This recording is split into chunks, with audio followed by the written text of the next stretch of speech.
Hello everyone, Namaste. This is Rajat Khatri. I'm a certified happiness coach and a happy workplace consultant. और आज मैं लेके आऊँ एक और ही बहुत ही इंटरेस्टिंग वीडियो जिसमें हम बात करेंगे ऐसी कुछ चीज़ें जो आपको किसी भी कंपनी के टॉप 10% ऑफ द एम्प्लॉयज़ में लेके आ सकती हैं। दोस्तों, आपने कभी सोचा है कि हर एक एम्प्लॉय सारा साल इतना काम करता है, इतने एफर्ट्स डालता है, लेकिन फिर भी सिर्फ 5 to 10% of the employees he top में आते हैं, जिनको हर साल मिलती हैं प्रमोशंस, इंसेंटिव्स, बोनस और उससे भी ज़्यादा विजिबिलिटी प्लस नए नए प्रोजेक्ट्स करने की अपॉर्चुनिटीज़। लेकिन 90% of the people and up doing the same work. अगर आप भी उन 90% में हैं तो ये वीडियो खास करके आपके लिए है, क्योंकि मैं इस वीडियो में बताने वाला हूँ 10 ऐसी हैबिट्स की जो एक प्रोडक्टिव एम्प्लॉय को डिफरेंशिएट करती हैं रेस्ट ऑफ द क्राउड से। और ये 10 की 10 हैबिट्स साइंटिफिकली प्रूवन हैं, इसके एग्जाम्पल्स हैं। और इस वीडियो में बात करने वाला हूँ इन हैबिट्स की, उससे रिलेटेड केस स्टडीज़ की, रियल टाइम एग्जाम्पल्स की, प्लस ऐसी कुछ चीज़ों की जिसको अगर आप अपनी डेली लाइफ में ले आएंगे तो आप भी बहुत जल्दी टॉप 10% ऑफ द लीग में आ सकते हैं। आइए शुरू करते हैं इस वीडियो को, लेकिन उससे पहले डेफिनेटली इस चैनल को सब्सक्राइब कर लीजिए और इस वीडियो को सेव कर लीजिए, because this is really going to help you in the coming months. Point number 1, chasing the simplicity. जो प्रोडक्टिव लोग होते हैं ना, वो काम को कॉम्प्लेक्स नहीं बल्कि सिंपल से सिंपल करते हैं। स्टीव जॉब्स का कहना यह था कि simplicity is harder than making the complex things. उनका मानना यह था कि किसी भी प्रेजेंटेशन को, किसी भी प्रोजेक्ट्स को, किसी भी कम्युनिकेशन को कॉम्प्लेक्स तो बहुत इजीली बनाया जा सकता है, लेकिन उसको एक सिंपल लैंग्वेज में अपने कस्टमर्स को, अपने एम्प्लॉयज़ को, अपने वेंडर्स को बताना अपने आप में एक आर्ट है। और जिसने इस आर्ट की मास्टरी कर ली, he can be among the top league. और यही चीज़ें करने से आप एक बेटर एम्प्लॉय और प्रोडक्टिव एम्प्लॉय बन सकते हैं। अगर आप भी अपनी लाइफ में सिंप्लिसिटी लेके आना चाहते हैं तो आपको करने पड़ेंगी ये चीज़। हर प्रोजेक्ट के बाद आपको पूछना पड़ेगा अपने आप से, how can I make it more effective. और आपको इस चीज़ को सोचना पड़ेगा कि मेरी एग्जिस्टिंग ईमेल या मेरा एग्जिस्टिंग प्रोजेक्ट बहुत कॉम्प्लेक्स तो नहीं है लोगों को समझने के लिए।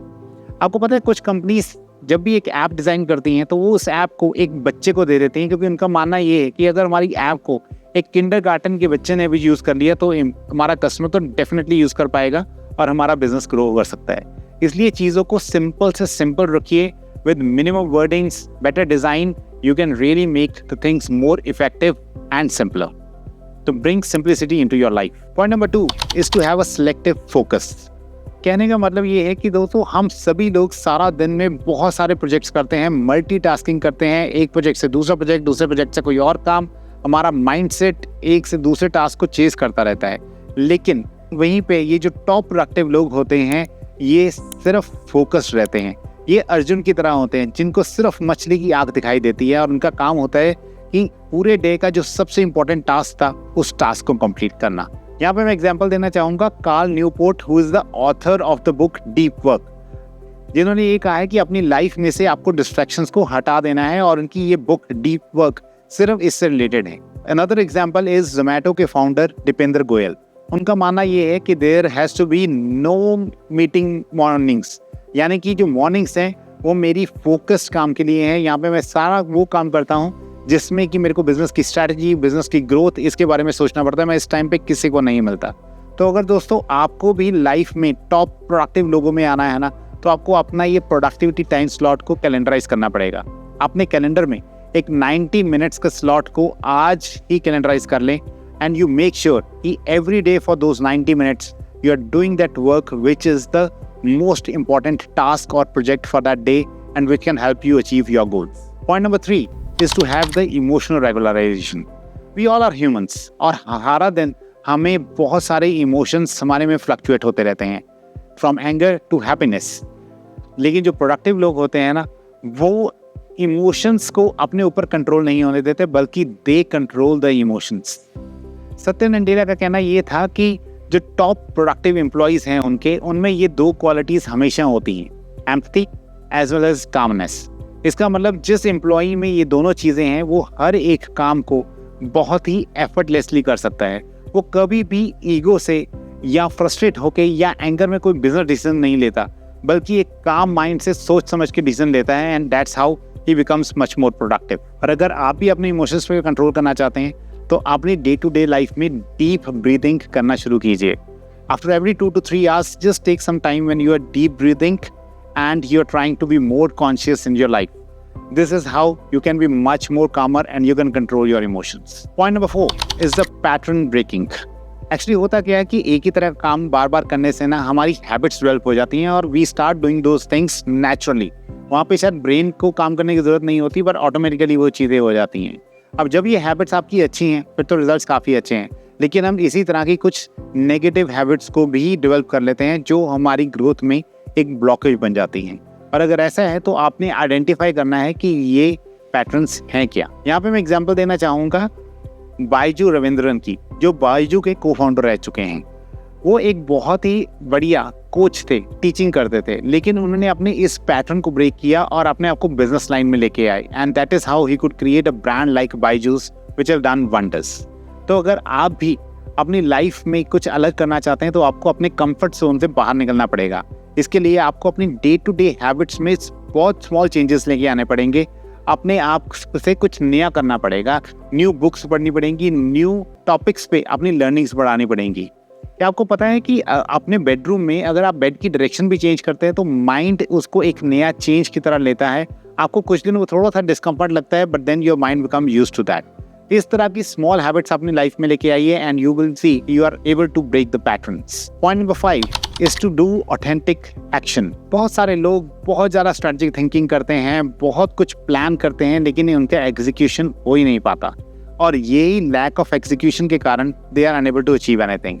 या फिर वो परफेक्शन की वेट करते रहते हैं. उन्हें ऐसा लगता है कि मैं अगर काम करूं तो वो एकदम ऑथेंटिकेट होना चाहिए, परफेक्ट होना चाहिए, अदरवाइज मैं इस काम को प्रेजेंट नहीं करूंगा. लेकिन यही उनकी लाइफ की सबसे बड़ी ब्लॉकेज बन जाती है. दोस्तों, इसमें मैं एग्जांपल देना चाहूंगा नायका की फाल्गुनी जी का.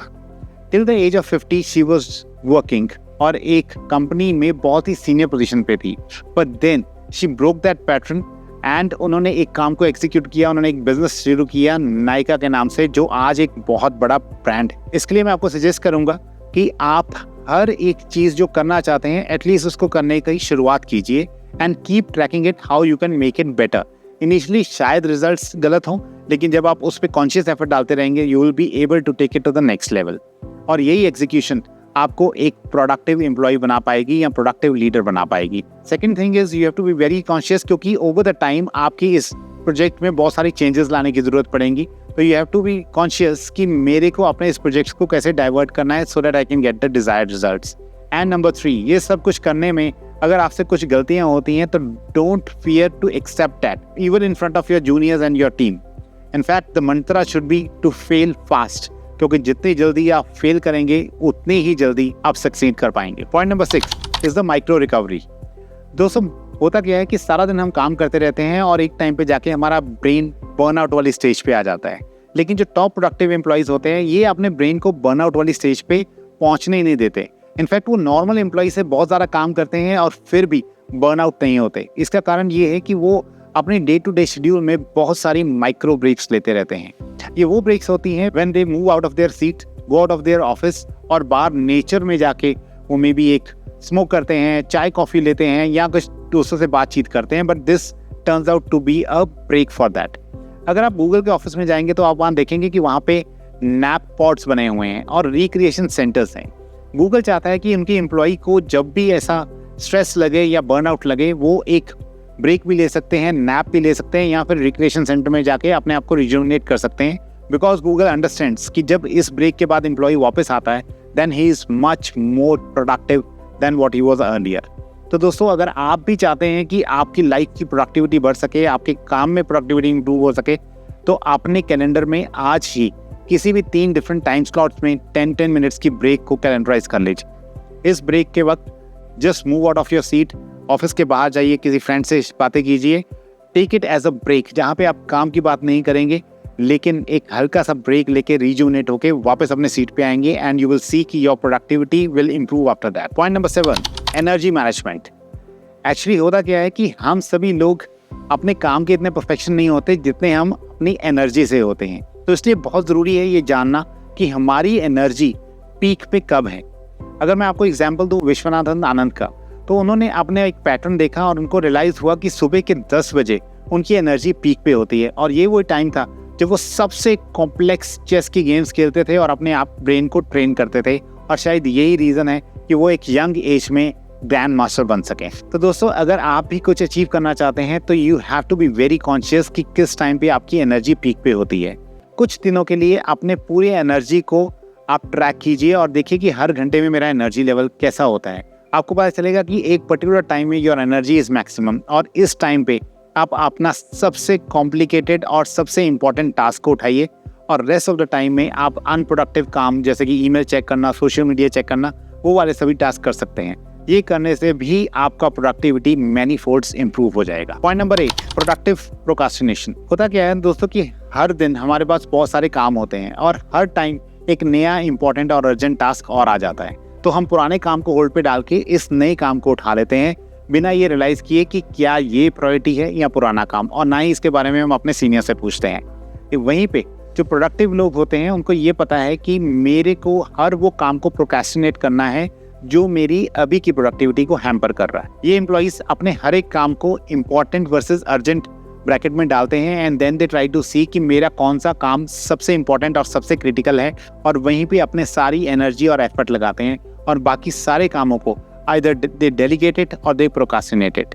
इनफैक्ट बहुत सारे स्टार्टअप्स ने ये देखा कि जब भी उन्होंने किसी एम्प्लॉय को फायर करने का डिसीजन लेना होता है then they wait for 48 hours, क्योंकि 48 आवर्स के बाद कई बार उनका डिसीजन चेंज हो जाता है या फिर वो ऐसा कोई डिसीजन लेते ही नहीं है या इस डिसीजन की ज़रूरत ही नहीं पड़ती। तो इसलिए rather than putting a lot of effort in doing a particular task they try to procrastinate for some time just to find out कि क्या वो डिसीजन चाहिए भी था या नहीं। Point number 9 is to have the strategic connections. दोस्तों, जितने भी प्रोडक्टिव लोग या लीडर्स को आप मिलेंगे आप रियलाइज करेंगे कि उनका एक बहुत सॉलिड नेटवर्क होता है।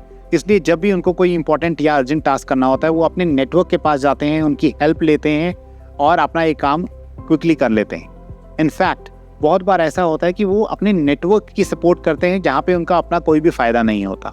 मैं आपको एग्जांपल देना चाहूँगा कुणाल शाह की, जो क्रेड के को फाउंडर हैं।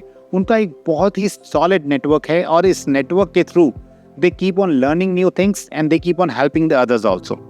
अगर आप देखेंगे कि IIT और IIMs जैसे कैंपसेस में ये नेटवर्किंग ये होती है जो उनको फील्ड में इतना आगे लेके जाती हैं, क्योंकि IIT IIM से निकले हुए जितने भी लोग जब अपना बिजनेस शुरू करते हैं वो अपने नेटवर्क में इस बिजनेस को प्रमोट करते हैं, that is how they get new clients very quickly and that is how they are able to grow their startup into a $multi-million company very very quickly. तो दोस्तों, आज से ही start working on creating a very healthy connections. देखिए कि आपके किस दोस्त को, किस कनेक्शन को किस तरह की हेल्प की जरूरत है। Start helping them so that जब आपको जरूरत पड़े आप भी उनसे हेल्प मांग सके। किसी को जॉब में हेल्प चाहिए, किसी को नया प्रोजेक्ट करने में हेल्प चाहिए, कभी भी इस बात से संकोच मत कीजिए कि इसमें मेरा क्या फायदा है। The more you help others, the better network you will be able to create. And the last point, which is my favorite, is to have the insights.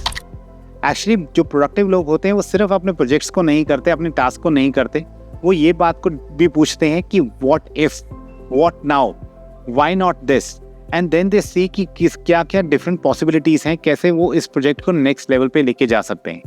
ये करने से उनके काम को एक नया एडवांटेज मिलता है और उनकी प्रोडक्टिविटी और इम्प्रूव होती है। मैं एग्जांपल देना चाहूँगा IAS अमिताभ की, जो नीति आयोग के एक्स फाउंडर रह चुके हैं। उन्होंने अलग अलग फील्ड्स में मास्टरी की है और ऐसे फील्ड्स जो एक दूसरे से कनेक्टेड भी नहीं थे। उनका मानना ये है कि नई चीज़ें सीखने से ही मेरी नॉलेज बढ़ेगी और मैं इससे अपनी प्रोडक्टिविटी को और इम्प्रूव करना पाऊँगा। तो दोस्तों, अगर आप भी अपने लाइफ में क्यूरियोसिटी लेके जाना चाहते हैं, इनसाइट्स ड्रिवन करना चाहते हैं, तो अपने आप को रिस्ट्रिक्ट मत कीजिए, बल्कि keep learning new and new things and then start asking कि मैंने ये जो सीखा है इसको मैं एग्जिस्टिंग प्रोजेक्ट में, एग्जिस्टिंग प्रोफाइल में कैसे लेके आ सकता हूँ ताकि मेरा काम जो है वो नेक्स्ट लेवल पे जा सके। दोस्तों, ये 10 पॉइंट्स ना बहुत ही क्रिटिकल थे। अगर आप किसी भी अच्छे लीडर की ऑटोबायोग्राफी पढ़ेंगे, उसकी बुक पढ़ेंगे या किसी भी उस अच्छे लीडर का या को फाउंडर का पॉडकास्ट सुनेंगे या उसकी इंटरव्यू सुनेंगे, आप देखेंगे वो डेफिनेटली इसमें से कुछ पॉइंट्स का डेफिनेटली जिक्र करते हैं, क्योंकि यही उनकी हैबिट्स हैं जो उनको इतना सक्सेसफुल बनाती हैं। ये जो प्रोडक्टिव लोग हैं ये कोई अलग काम नहीं करते हैं, ये एग्जिस्टिंग काम को ही एक अलग तरीके से करते हैं। और अगर आप भी ये करना चाहते हैं और अपने आप को 90% ऑफ द पूल से टॉप 10% में लेके आना चाहते हैं, तो एक बार फिर से इस वीडियो को देखिए और इसमें से 3 पॉइंट्स एटलीस्ट चूज कीजिए जिसको आप अगले कुछ महीनों के लिए अपनी हैबिट बनाना चाहते हैं। Calendarize it, make sure that you are putting conscious efforts in making them as your habits. और एक क्वार्टर में अगर आप कुछ इंप्रूवमेंट देखेंगे तो इस वीडियो से 2 और पॉइंट्स को उठाइए, अब उसको अपनी हैबिट्स में लेके आना शुरू कीजिए and that is how you will be see कि नेक्स्ट 6 मंथ से लेके 1 ईयर के अंदर आपकी प्रोडक्टिविटी बहुत ज़्यादा एनहांस हो जाएगी। अगर आपको ऐसी और रिलेटेड वीडियोस देखनी है तो मेरे चैनल को प्लीज़ सब्सक्राइब कीजिए, क्योंकि मैं हर वीक एक ऐसी क्रिटिकल वीडियो लेके आता हूँ जो एक एम्प्लॉय को हैप्पियर बना सकती है, प्रोडक्टिव बना सकती है और अपने काम का मास्टर बना सकती है। I will see you during the next video. Till then please take care of yourself and be more productive at your work place as well as happier in your life. Signing off, Rajat Khatri.